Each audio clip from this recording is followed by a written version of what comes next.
Fire. It is Black History Month, and local cosmetology students are celebrating by sharing their gift of hair braiding and the meaning behind it. Eyewitnesses reporter Rian Wild learned all about it. Rian, this tradition dates back centuries.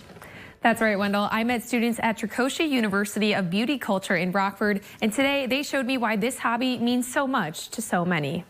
You can see it as just a normal, regular hairstyle or just such a deep meaning to it. Genesis Diaz knew from a young age that she wanted to get into hair braiding. Her mom attended beauty school at Tricoci University of Beauty Culture in Rockford and ended up opening her own salon. Diaz always wanted to follow in her footsteps. I definitely remember being a little girl, playing with a little pony and learning how to actually do my first official braid. And so I feel like that's really where my journey started, was with braiding. Diaz is a student at Tricoci and specializes in African hair braiding, something she thinks bonds people together. It doesn't have to be just all about your job or where you're from or where you live. You know, you can conjoin and be one, a whole lovely community, just with beauty. Tempest Burks Golden is an admission advisor for the university and explains that the braids are more than just a style. They're a symbol of the past. They would put like different maps in it, so it would actually like be a way for them to be free from enslavement. Each tribe had their own type of braids, so it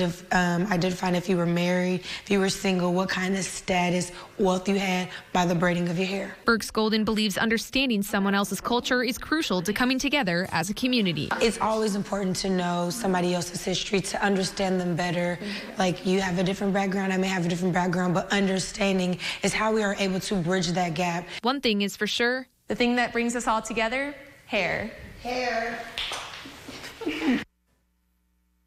Now, another student, Donice Reese, was the one that did my hair today, and I think she did an amazing job. This is just one of many stories honoring Black History Month. You can hear more about the people and organizations that make up our community. We'll have a Black History special with all of those stories at the end of this month. Rian, thank you. And your hair looks